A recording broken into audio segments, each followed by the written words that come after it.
ஆதியாகமம் 46ஆம் அதிகாரம். ஆதியாகமம் 46ஐ 3 பகுதிகளாக பிரிக்கலாம். பகுதி 1, தேவன் யாக்கோபுக்கு தரிசனமாகி பேசியது. ஆதியாகமம் 46 1 முதல் 4. பகுதி 2, யாக்கோபு தன் குடும்பத்தாரோடு எகிப்திற்கு புறப்பட்டது. ஆதியாகமம் 46 5 முதல் 28. பகுதி 3, யோசேப்பு யாக்கோபை சந்தித்தது. ஆதியாகமம் 46 29 முதல் 34. பகுதி 1, தேவன் யாக்கோபுக்கு தரிசனமாகி பேசியது. இஸ்ரவேல் தனக்குண்டான யாவையும் சேர்த்து கொண்டு புறப்பட்டு பெயர்செபாவுக்கு போய் தன் தகப்பனாகிய ஈசாக்குடைய தேவனுக்கு பலியிட்டான். அன்று இரவிலே தேவன் இஸ்ரவேலுக்கு தரிசனமாகி யாக்கோபே யாக்கோபே என்று கூப்பிட்டார். அவன் இதோ அடியேன் என்றான். அப்பொழுது அவர், நான் தேவன், நான் உன் தகப்பனுடைய தேவன். நீ எகிப்து தேசத்துக்கு போக பயப்பட வேண்டாம். அங்கே உன்னை பெரிய ஜாதியாக்குவேன். நான் உன்னுடனே எகிப்துக்கு வருவேன். நான் உன்னை திரும்பவும் வர பண்ணுவேன். யோசேப்பு தன் கையால் உன் கண்களை மூடுவான் என்று சொன்னார். இதுதான் அந்த அதிகாரத்தின் முதல் பகுதி. இந்த முதல் பகுதியில் இருக்கிற செய்திகள் என்ன? தேவன் யாக்கோபுக்கு தரிசனமாகி பேசுகிறார். நம்பர் 1, யாக்கோபு தன் தகப்பனுடைய தேவனுக்கு பலியிடும்படி புறப்பட்டான். 46 1. நம்பர் 2, தேவன் யாக்கோபுக்கு தரிசனமாகி அவனை அழைத்து பேசுகிறார். 46 2. மூன்றாவது, அப்ப தேவன் யாக்கோபுக்கு நிகழ்காலத்தை குறிச்ச வாக்குத்தத்தத்தை சொன்னார். 46 3. நம்பர் 4, தேவன் யாக்கோபுக்கு எதிர்காலத்துக்குரிய வாக்குத்தத்தத்தை தந்தார். 4ஆம் வசனம். சரி, குறிப்பு 3, பெயர்செபாவில் யாக்கோபுக்கு கிடைத்த தரிசனமும் வாக்குத்தத்தமும். என்ன பேசுறாரு தேவன்? நம்பர் 1, யாக்கோபு தேவனுக்கு பலியிட்டார். 46 1. நம்பர் 2, தேவன் அவனை யாக்கோபே யாக்கோபே என்று அழைத்தார். ரொம்ப கண்ணியமா, அன்பா, செல்லமா, பாசமா தேவன் அழைக்கிறாரு. நம்பர் 3, நான் தேவன், நான் உன் தகப்பனுடைய தேவன் என்றார். தேவன் பேசுறாரு. இப்போ ரொம்ப கவனமா பேசுறாரு. அவன் புரிந்து கொள்ளும்படி பேசுறாரு. உள்ளார பயந்து இருக்கிறவனுக்கு தைரியம் கொடுக்கும்படி பேசுறாரு. இந்த வார்த்தை ஆபிரகாமுக்கு எப்படி தேவன் வாக்கு பண்ணாரோ, ஆபிரகாம குறிச்சு ஆதியாகமம் 12 1 3 4 வரை வாசிக்கிறோமே, அதே போலதான் இங்க யாக்கோபிடம் தேவன் பேசுறாரு. ஆல்மோஸ்ட் சேம் பேட்டர்ன்லயே பேசுறாரு. இங்க என்ன சொல்றாரு? நான் தேவன். நான் தேவனா மட்டும் இல்ல, உன் தகப்பனுடைய தேவன். நான் உன் தகப்பனுடைய, உனக்கு மட்டும் தேவன் இல்லை, உன் தகப்பனுக்கும் தேவன். நான் தேவனாவே இருக்கிறேன், ஆனா உனக்கும் தேவன், உன் குடும்பத்துக்கும் தேவன் அப்படின்னு பேசுறாரு. சோ தேவன் தம்மை யார் என்பதை சொல்றாரு. நம்பர் 4, நீ எகிப்துக்கு போக பயப்பட வேண்டாம். பயப்படாத, எனக்கு தெரியுது நீ பயப்படுறேன்னு தெரியுது, ஆனா பயப்படாத. ஒருவேளை ஃபேமிலியில எல்லாம் பேசி கூட இருக்கலாம். அப்பா சொல்லி இருப்பாரு, எப்படிடா நம்ம எல்லாத்தையும் விட்டுட்டு போகணும்? ஏன்னா எல்லாத்தையும் விட்டுட்டு போகணும், அவ்வளவுதான். முழு வீடு, வாசல், சொத்து, சுகம் எல்லாத்தையும். இது ஒரு பெரிய டாக் இருந்திருக்கும். அப்போ எல்லா குடும்பத்திலும் உட்காந்து பேசிக்கப்பா, எப்படி போலாம்ப்பா, எப்படி போறது, என்ன செய்வோம், இது பெரிய கான்வர்சேஷன் உள்ள டிஸ்கஷன் எல்லாம் நடந்திருக்கும். ஆனா எல்லாருமே கொஞ்சம் யோசிச்சிருப்பாங்க எப்படி போறதுன்னு. தேவன் சொன்னாரு, நீ எகிப்துக்கு போக பயப்பட வேண்டாம். இது ஸ்ட்ராங்கான வாக்குதத்தம். எகிப்துக்கு போக பயப்பட வேண்டாம். நம்பர் 5, அங்கே உன்னை பெரிய இனமாக்குவேன். எகிப்திலையும் நீ வளருவ, பெரிய இனமாக்குவேன். ஆதியாகமம் 46:3. நம்பர் 6, நான் உன்னுடனே எகிப்துக்கு வருவேன். 46:4. அப்போ நான் நினைக்கிறேன், யாக்கோபு இப்படி ஜெபம் பண்ணியிருந்திருக்கணும். தேவனே, நான் போறேன், நீங்க என் கூட வரணும். நீங்க இல்லைன்னா நான் எப்படி போவேன்? நான் எல்லாரையும் கூட்டிட்டு போறேன், ஆனா நீங்க இல்லாத நான் எப்படி போவேன்? நீங்க கட்டாயம் வரணும். பாருங்க, அவன் பயந்தான், அவனை பயப்படாத அப்படின்னு சொன்னாரு. அவன் இப்போ என்ன யோசிச்சிருக்கணும்? நான் எப்படி ஆண்டவரே நீங்க இல்லாத அங்க போவேன் அப்படின்னு யோசிச்சிருக்கணும். அதனால தேவன் சொல்றாரு, நானும் உன் கூட எகிப்துக்கு வருவேன் அப்படின்றாரு. இந்த ஒவ்வொரு தேவனுடைய பதிலும் யாக்கோபுக்கு உள்ள இருந்த மனநிலை. ஒவ்வொரு பதிலும் முதல்ல அவனுக்கு பயம் இருந்துச்சு, அவர் சொன்னாரு நீ பயப்படாதன்னு. ரெண்டாவது, இங்க நம்ம குடும்பமா இருக்கிறோம், அந்நிய ஊர்ல போனா நம்ம குடும்பம் வளருமா?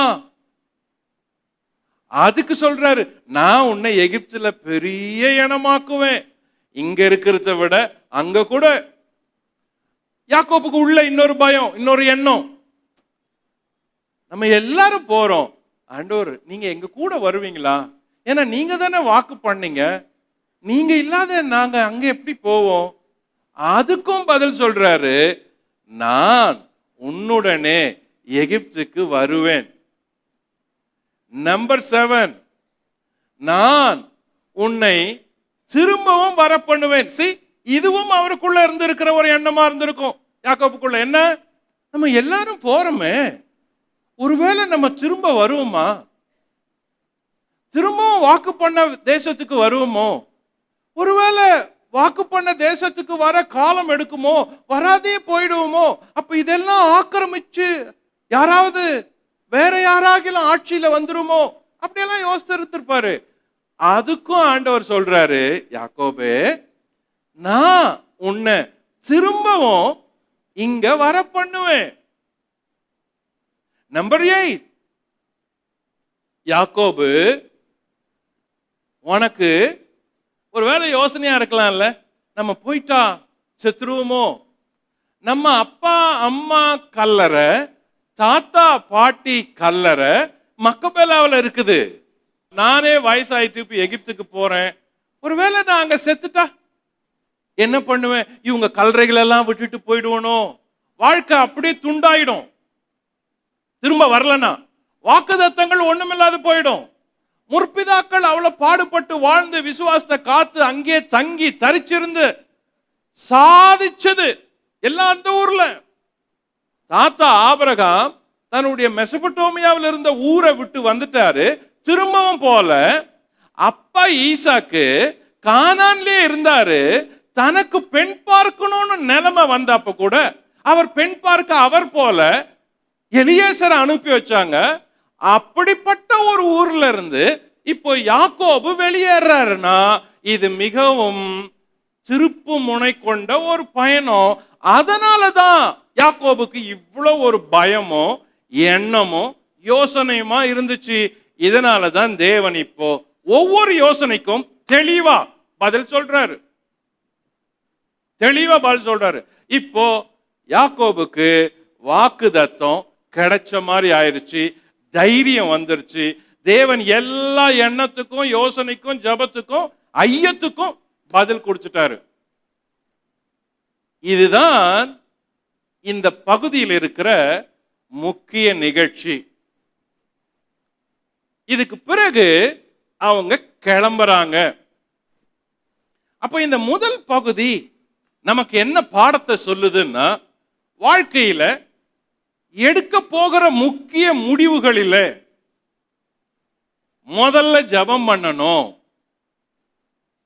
ரெண்டாவது தேவனுடைய வார்த்தைய வாக்குதத்தத்தை பெற்றிருக்கணும். அதுக்கு பிறகுதான் பயணத்தை தொடரணும்.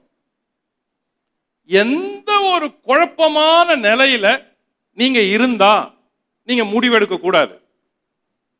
முக்கியமான முடிவு எடுக்கணும், முக்கியமான தீர்ப்பு எடுக்கணும், முக்கியமான காரியத்துக்கு வார்த்தை முக்கியம், நீங்க சொல்லணும். அப்படின்னா ரொம்ப குழம்பி இருக்கிறீங்க, கன்ஃபியூஸ்டா இருக்குது, மனசு சரியில்லை, தயங்குது, இதுவா அதுவான்னு இருக்குது, என்ன சொல்றதுன்னு தெரியல, ஆளாளுக்கு ஒன்று ஒன்று சொல்றாங்க, முடிவை எடுக்க முடியல. எல்லாரும் ஒன்று ஒன்று சொல்றப்ப எது சரி, எது தப்பு, எது தேவனுக்கு பிரியம் சரியில்ல. அப்படி இருக்கிறப்ப நீங்க வெயிட் பண்ணணும். அதுதான் இந்த பகுதி நமக்கு பாடம் சொல்லுது. சிக்கலான நேரங்கள்ல முடிவுகளை அவசரப்பட்டு எடுக்காதீங்க. முக்கியமான முடிவுகளை எடுக்கிறப்ப நிதானமா எடுங்க.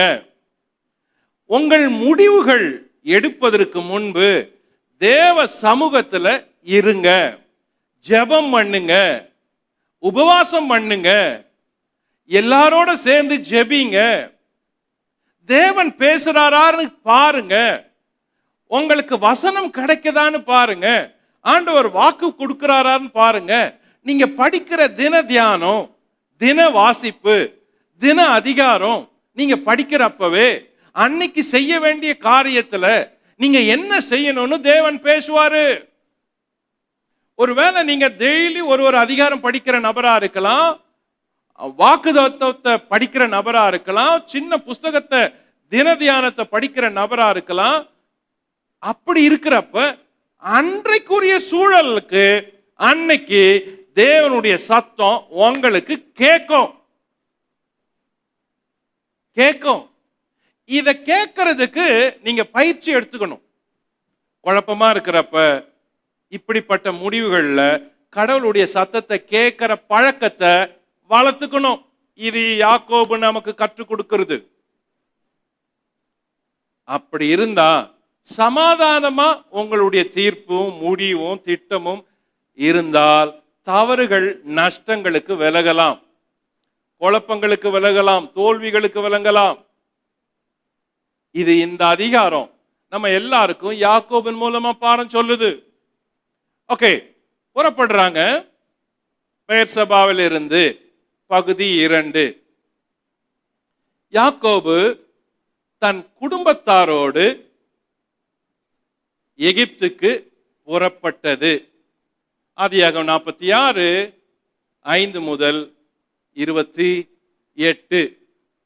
அதற்கு பின்பு யாக்கோபு பெயர்செபாவில் இருந்து பிரயாணம் புறப்பட்டான்.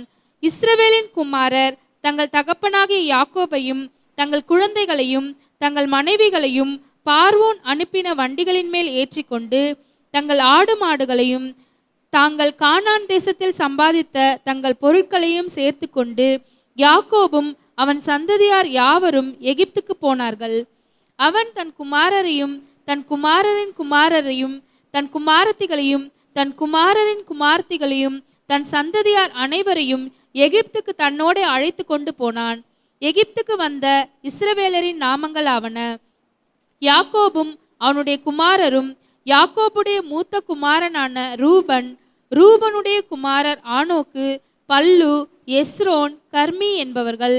சிமியோனுடைய குமாரர் எமுவேல், யாமின், ஓகாத், யாகின், சொகார், கானானிய ஸ்திரீயின் குமாரனாகிய சவுல் என்பவர்கள். லேவினுடைய குமாரர் கெர்சோன், கோகாத், மெராரி என்பவர்கள். யூதாவினுடைய குமாரர் ஏர், ஓனான், சேலா, பாரேஸ், சேரா என்பவர்கள். அவர்களில் ஏரும் ஓனானும் கானான் தேசத்தில் இறந்து போனார்கள். பாரேசுடைய குமாரர் எஸ்ரோன், ஆமுல் என்பவர்கள். இசக்காருடைய குமாரர் தோலா, பூவா, யோபு, சிம்ரோன் என்பவர்கள். செபுலோனுடைய குமாரர் செரேத், ஏலோன், எக்லேல் என்பவர்கள். இவர்கள் லேயாளின் சந்ததியார். அவள் இவர்களையும் தீனாள் என்னும் ஒரு குமாரத்தியையும் பதனராமிலே யாக்கோபுக்கு பெற்றாள். ஓகே, 4 குடும்பங்கள்ல பட்டியல் சொல்லுது. இதுல முதல் குடும்ப பட்டியல். இப்ப எல்லாரும் கானான்ல இருந்து எகிப்துக்கு போறாங்க. போறப்ப யாக்கோபினுடைய முழு குடும்பமும் கிளம்புறது. யாரெல்லாம் கிளம்புனாங்க, எந்தெந்த பிள்ளைங்க, அவங்க பிள்ளைங்க எல்லாம் யாரு அப்படின்னு இப்ப எல்லாரும் கிளம்புறாங்க. இப்ப கவனிங்க, யோசேப்பு எகிப்துல இருக்கிறான். யோசேப்பு எகிப்தில் இருக்கிற காலகட்டத்திலேயே யாக்கோபுடைய குமாரர்கள் பிள்ளைங்க, பிள்ளைகளின் பிள்ளைங்க எல்லாம் வளர்ந்து பெருகி இருக்கிறாங்க. அப்படி இப்படின்னு சேர்த்தா ஒரு 70 பேர், அம்மா அப்பா பிள்ளைங்க பேரன் பேத்தி, அவ்வளவுதான் இந்த ஒரு குடும்பம். இந்த அதிகாரம் பெயர்களை திரும்ப திரும்ப சொல்லுது. ஆனா இவை ஒவ்வொன்றும் வருஷப்படுத்தி கரெக்டா எண்ணிக்கையோட சொல்லுது. இப்போ இதை தான் நம்ம பார்க்க போறோம். இந்த 28ஆம் வசனம் வரைக்கும் இதில் இருக்கிற பெயர்கள், பட்டியல், எண்ணு, எண்ணிக்கை எல்லாத்தையும் பார்க்க போறோம். நம்பர் 1, யாக்கோபு, இஸ்ரவேல் அப்படின்னு பேர் அவருக்கு. ஆதியாகமம் 46:5. யாரெல்லாம் பெயர்சபாவில் இருந்து புறப்பட்டாங்க, புறப்பட்டவங்களுடைய லிஸ்ட கவனிப்போம். யாக்கோபின் குமாரர், ஆதியாகமம் 46:5. நம்பர் 3, யாக்கோபின் குமாரரும் குழந்தைகளும், 46:5-7. அப்போ இந்த அதிகாரத்தில் வர பெயர் பட்டியல்ல அதிகபட்சமா ஆண்களின் பெயர் பட்டியல் இருக்குது, குறைந்தபட்சமா சில பெண்கள் மட்டும்தான் இருக்கிறாங்க. ஆனா இங்க குமாரர், குமாரத்திகள், குமாரரின் குமாரத்திகள் அப்படியும் இருக்கிறாங்க. அப்போ பெண்கள் அதிகமா இந்த பட்டியல்ல வரல, ஒரு சில பெண்களை தவிர. அவைகளையும் பார்க்க வேண்டியது இருக்குது. சோ நம்பர் 4, யாக்கோபின் குமாரரின் குமாரத்திகள், அதாவது பேத்திங்க. ஆதியாகமம் 46:7, பையன் பெற்றெடுத்த பெண் பிள்ளைங்க. நம்பர் 5, யாக்கோபின் குமாரரின் மனைவிகள். ஆதியாகமம் 46:5. நம்பர் 6, யாக்கோபின் குடும்பத்தாரின் ஆடு மாடுகள். 46:6. வழியில் அவங்களுக்கு பயணங்களுக்கு வேணும். ரெண்டாவது, அவங்க ரொம்ப பெரிய மந்தைய வச்சிருக்கிறாங்க. நம்பர் 7, அவர்கள் கானானில் சம்பாதித்த பொருட்கள். ஆதியாகமம் 46:6. ஆக இவைகள் எல்லாவற்றையும் அவங்க வரிசைப்படுத்தி எல்லாரும் புறப்படுறாங்க. இப்போ கானானிலிருந்து எகிப்துக்கு போகிற வழி இதுதான். இந்த வழியில நடுவுல அந்த எண்டுல தான் பெயர்சபால இருக்குது, கானானுடைய எண்டு, அந்த முடிவு. அதுக்கப்புறம் வனாந்தரம், அதுக்கப்புறம் எகிப்து. எகிப்து நைல் நதியும் அது கீழ்தேசமா இருக்கிறதுனால, செழிப்பான நிலமா இருந்துச்சுனால அங்க பசுமை அதிகமா இருந்தது. இப்ப பார்ப்போம், கானான் எப்ரோன்ல இருக்கிறாரு. எப்ரோன்ல இருந்து பெயர்சபாவுக்கு வராரு. பெயர்சபாவில இருந்து எகிப்துக்கு போறாரு. இதான் யாக்கோபின் பயணத்தை சொல்ற வழி. இப்ப பாருங்க, எப்ரோன்ல இருக்கிறாரு, எப்ரோன்ல இருந்து பெயர்சபாக்கு வராரு. இந்த பெயர்சபான்றது கானானில குறிப்பிடும்படியான ஒரு பட்டணம். அதாவது ராஜாக்கள் புஸ்தகத்தை நீங்க படிக்க வந்தீங்கன்னா, இல்ல சாமுவேல் புஸ்தகத்தை படிச்சீங்கன்னா, பாருங்க, சாமுவேல் தீர்க்கதரிசி தான் என்று தான் முதல் பெயர்சபா வரைக்கும் உள்ள மக்கள் எல்லாரும் சொன்னாங்க. அப்போ தான்ன்றது மேல இருக்கிற பட்டணம், பெயர்சபான்றது கீழே இருக்கிற பட்டணம். கவனிங்க, தான் இதான் தானு, இதான் பெயர்சபா, இதான் பெயர்சபா. அப்போ தான் முதல் பெயர்சபா வரைக்கும் அந்த இஸ்ரவேல் தேசத்தினுடைய மேல் எல்லை தான், கடைசி பகுதியினுடைய பட்டண எல்லை பெயர்சபா. அப்போ நீங்க சாமுவேல் புஸ்தகத்துல, ராஜாக்கள் புஸ்தகத்துல தான் எங்க, பெயர்சபா எங்க அப்படின்னு படிக்கிறப்ப உங்க மனசுல இந்த படம் ஞாபகத்தில் இருக்கணும். ஏன் யாக்கோபு பெயர்சபாவுக்கு போனாரு? எப்ரோன்ல இருந்து பெயர்சபாவுக்கு போன காரணம், எப்ரோன்ல இருந்து பெயர்சபாவுக்கு கீழே போயிட்டா அங்கிருந்து எகிப்துக்கு போவது ரொம்ப சுலபம். இங்க பாருங்க, தான் முதல் பெயர்சபா வர இது ஒரு இஸ்ரவேலுடைய பயண பகுதி. ஆனா எகிப்துக்கு போகணும். எகிப்து பெயர்சபாவிலிருந்து யாக்கோபு எகிப்துக்கு போற வழி இது. ஆகையினால் தான் அவர் பெயர்சபாவை சூஸ் பண்ணது. போற வழியில நிப்பாட்டிட்டு ஆண்டவருக்கு பலியிட்டு ஜெபம் பண்ணிட்டு எல்லாரும் ஜெபத்தோட போறாங்க. ஓகே, இப்போ இந்த 2வது பகுதியில பெயர்களும் எண்ணிக்கையும் வருது. வழக்கமா நான் உங்களுக்கு சொல்லி இருக்கிறேன், ஆதியாகம புஸ்தகம் பெயர்கள் பட்டியலை உள்ள அதிகமா சொல்ற புத்தகம். பெயர்கள் வரப்ப தவிர்க்க கூடாது. பெயர்கள் வரப்ப வாயில நுழையினாலும் படிச்சு பழகணும். பெயர்கள் வரப்ப நிறுத்தி நிதானமா உள்வாங்கி யோசிக்கணும். ஏன்னா பெயர்கள் சரித்திரங்களை தொடர்பு படுத்தும். பெயர்கள் சரித்திரங்களின் பின்னணிய இங்கும் அங்குமா வச்சு சொல்லியிருக்கோம். ஆகையினால பழைய ஏற்பாடு ஆகட்டும் புதிய ஏற்பாடு ஆகட்டும் பெயர்களை தவிர்க்க கூடாது. நீங்க ஒரு நல்ல பைபிள் ரீடர்னா பெயர்களை தவிர்க்க கூடாது. நீங்க அவசரப்பட்டு படிக்கிற வாசகன், சோம்பலான வாசகன், மேலோட்டமா படிக்கிற வாசகனா இருந்தா, வேதத்தை நீங்க பெயர்களை தவிர்த்துட்டு படிக்கிற ஒரு வாசகனா இருந்தா ஆழமான கருத்துக்களையோ சத்தியத்தையோ அறிய முடியாது. நல்ல ஆராய்ச்சி, தெளிவு, விளக்கம், தொடர்பு, தொடர்ச்சி, இந்த அனுபவங்கள் உங்களுக்கு வேதத்தை வாசிக்கிறப்பவே உங்க மைண்ட் யோசித்துட்டே வரணும்னா நீங்க பெயர்களை விடாத படிக்கணும். அப்படிப்பட்ட பெயர்கள் இந்த அதிகாரத்துல இருக்கிறதுனால இங்கேயும் நம்ம பெயர்களை படிக்க வேண்டியது இருக்குது. அதோட இல்ல, இவங்க கணக்கையும் சேர்த்து சொல்றாங்க, ஒவ்வொரு ஃபேமிலியில எவ்வளவு பேரு அப்படின்னு. அப்ப அதையும் படிக்க வேண்டியது இருக்குது. அதை தான் இப்ப நம்ம படிச்ச பகுதி. கவனிங்க, யாக்கோபுடைய குடும்பம். முதல்ல 8ஆம் வசனத்தை பார்ப்போம். எகிப்துக்கு வந்த இஸ்ரவேலரின் நாமங்கள் ஆவன. யாக்கோபும் அவனுடைய குமாரரும். யாக்கோபுடைய மூத்த குமாரனான ரூபன். ஆச்சா, இங்கிருந்து தொடங்கி 15ஆம் வசனம் வரைக்கும் இங்க ஒரு பட்டியலை சொல்லுது. அதை தான் இங்க பார்க்க போறோம். Family number 1. மொத்தம் 4 ஃபேமிலி குரூப். யாக்கோபுக்கு 4 மனைவிகள், 13 பிள்ளைங்க. அப்படி இருக்கிறப்ப இந்த அதிகாரம் 4 மனைவிகள் இடத்துல பிறந்த பிள்ளைகளை வரிசைப்படுத்துது. ஃபேமிலி நம்பர் 1 யாரு? யாக்கோபு லேயாளின் குமாரர் குடும்பம். யாக்கோபு லேயாளுடைய குமாரரின் குடும்பம். ஆதியாகமம் 46 9 முதல் 15. அதை தான் இப்ப படிச்சோம். மொத்தம் இதுல வருகிறவர்கள் 33 பேர். 15ஆம் வசனம் சொல்லுது, கடைசி வார்த்தையை படிப்போம். இவர்கள் லேயாளின் சந்ததியார். இவர்களையும் தீனாள் என்னும் ஒரு குமாரத்தையும் பதான் அராமிலே யாக்கோபுக்கு பெற்றார்.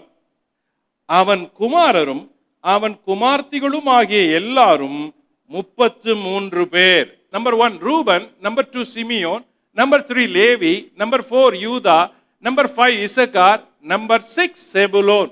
இவங்களை தான் இங்க படிச்சிருக்கிறோம். இதுக்குள்ள வர குடும்பத்தையும் அடுத்த பட்டியல் சொல்லுது. பார்ப்போம். ரூபன் நம்பர் 1 யாரு? ரூபனுடைய குமாரர் ஆனோக்கு, பல்லு, எஸ்ரோன், கர்மி. ஆதியாக 46 9. ரூபனோட சேர்த்து அவனுடைய 4 குமாரர்களையும் சேர்த்தா மொத்தம் 5 பேர். List number 2 Simeon. ஆதியாகம் 46 10. அவனுடைய பிள்ளைங்க எமுவேல், யாமின், ஓகாத், யாக்கீன், சோக்கார், சவுல். மொத்தம் 6 பிள்ளைங்க. சிமியோனோட சேர்த்து 7 பேரு. நம்பர் 3 லேவி. அவனுடைய பிள்ளைங்க கெர்சோன், கோகாத், மெராரி. லேவியோட சேர்த்தா மொத்தம் லேவியோட பட்டியல் 4 பேர். 46 11. இதுல இப்படி பெயர் வாசிக்கிறோம்ல, இந்த மாதிரி பெயர்கள் வரப்ப சில பெயர்கள் நம்மளுடைய கவனத்துல வைக்கணும். இந்த லிஸ்ட்ல வர ஒரு குடும்பம் மோசேக்கு முன்னால இருக்கிற முற்பிதாக்களுடைய குடும்பம் இங்கதான் இருக்குது. பார்ப்போம். நம்பர் 4 யூதா. யூதாவின் பிள்ளைகள் ஏர், ஓனான், சேலா, பாரேஸ். பாரேசுடைய பிள்ளைங்க எஸ்ரோன், ஆமூல். யூதாவுடைய இன்னொரு பையன் சேரா. மொத்தம் யூதாவின் குடும்பத்துல 6 பேர். இதுல ஏர், ஓனான் என்பவங்க கானான் தேசத்திலே இறந்துட்டாங்க. ஏன் இறந்தாங்கன்றத ஆதியாகமம் 38ஆம் அதிகாரம் வாசிச்சப்ப படிச்சப்ப பார்த்தோம். யூதாவின் குடும்பத்துல நடந்த நிகழ்ச்சி, யூதாவினுடைய மனைவி சூவா, யூதாவுடைய மருமகள் தாமார், அந்த தாமார் மணந்த 2 திருமணங்கள், அந்த 2 புருஷர்களும் செய்ததன தவறுகளால ஏர், ஓனான் 2 பேரும் இறந்துட்டாங்க. தேவன் அவர்களை அடிச்சார். நம்பர் 5 இசக்கார். இசக்காருடைய பிள்ளைங்க தோலா, பூவா, யோபு, சிம்ரோன். இசக்காரோட சேர்த்தா 5 பேர். ஆதியாகமம் 46:13. நம்பர் 6 செபுலோன். செபுலோனுடைய பிள்ளைங்க செரெத், எலோன், யக்லேல் அப்படின்னு 3 பேரு. செபுலோனோட சேர்த்தா 4 பேரு. ஆதியாகமம் 46:14. ஆக இந்த குடும்பத்துல கவனிக்க வேண்டியது, இவர்களது குடும்பத்தினர் மொத்தம் 33 பேர். யாக்கோபின் குமாரர் 6 பேரு. அவர்களுடைய பேரன்கள், யாக்கோபினுடைய பேரன்கள் 23 பேரு. யாக்கோபுடைய பேரன்களின் குமாரர் 2 பேரு. ஒரு மகள் 1. இவங்களோட சேர்ந்தா யாக்கோபு 1. மொத்தம் 33 பேர். யார் இந்த 33 பேர்? இந்த 33 பேருடைய உறவுகள் என்ன? யாக்கோபுடைய ஒரு மனைவியினுடைய குடும்பத்திலிருந்து வந்த இந்த 33 பேர். இதுல ஒரு பெண் அப்படின்னு பார்த்தோம். அந்த பெண்ணு தீனாள். அச்சா கொல்லு பேரன். அந்த பேரு 2. அவங்க யார் அப்படின்னா எஸ்ரோன், அமூல் என்பவர்கள் யாக்கோபின் பேரன் பாரேசின் குமாரர். அவங்க பெற்றெடுத்தது. ஆக மொத்தம் ஃபேமிலி நம்பர் 1ல 33 பேர். முதல் பட்டியல்ல 34 பேர் ஆகும். எந்த 34 பேரு? இதையெல்லாம் சேர்த்துட்டு வந்தா 34 பேர் அப்படின்னு. இதில் ஏர், ஓனான் என்பவர்கள் கானானில் இறந்து விடுகின்றனர். ஆக மொத்தம் இக்குடும்பத்தாரின் எண்ணிக்கை 32 பேர் அப்படின்னு இருக்குது. ஆனால் ஆதியாகமம் 46:15 இவர்களது எண்ணிக்கை 33 என்று கூறுகிறது. ஒருவேளை யாக்கோபையும் சேர்த்து கணக்கிட்டு இருந்தா 33 பேர். இது என்ன பாருங்க, இந்த லிஸ்ட்ல 33 பேர் அப்படின்னு இருக்குது. அதுல யாக்கோபையும் சேர்த்ததுனால அந்த லிஸ்ட்ல 33ன்னு வருது. மற்ற லிஸ்ட்ல யாக்கோபை சேர்க்கல. இப்போ அடுத்தது, இதில் லேவியின் குமாரர் கோகாத் என்பவன் சந்ததியில தான் மோசே வரான். கவனிங்க, இந்த லிஸ்ட பார்த்தோம் இல்ல? லேவியின் குமாரர் கெர்சோம், கோகாத், மெராரி. மோசே என்பவர் இந்த கோகாத்துடைய வம்சத்துல வராரு.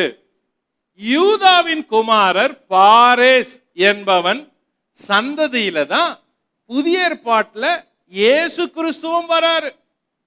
யாரு? யூதாவின் குமாரர். கவனிங்க, 46:12. மறுபடியும் வாசிங்க. யூதாவுடைய குமாரர் ஏர், ஓனான், சேலா, பாரேஸ். பாரேஸ், அந்த பாரேஸ் தான். அந்த பாரேஸின் குடும்பத்துல வழியாதான் இயேசு வராரு. லூக்கா 3:33 வாசிப்போம். நகசோன் அம்மினதாபின் குமாரன், அம்மினதாப் ஆராமின் குமாரன், ஆராம் எஸ்ரோமின் குமாரன், எஸ்ரோம் பாரேசின் குமாரன். பாருங்க, பாரேஸ். அப்ப இயேசுவினுடைய வம்சத்துல வர குடும்பத்தினர் இந்த பட்டியல்லையும் இருக்கிறாங்க. இந்த பட்டியல்லையும் இருக்கிறாங்க. மத்தேயு 1:3 வாசிங்க. யூதா பாரேசையும் சாராவையும் தாமாரின் இடத்தில் பெற்றான். பாரேஸ் எஸ்ரோமை பெற்றான். எஸ்ரோம் ஆராமை பெற்றான். அப்படியே லிஸ்ட் வருது. அப்போ இந்த ஃபேமிலி ரூட்டை பெயர்களை ஏன் படிக்கணும்னு இப்ப தெரியுதா? எவ்வளவு முக்கியமான ஒரு பாடம் இருக்குது. ஆகையினால தான் இவைகளை படிக்கணும். ஆகையினால தான் அவங்கள எழுதி வச்சிருக்கிறாங்க.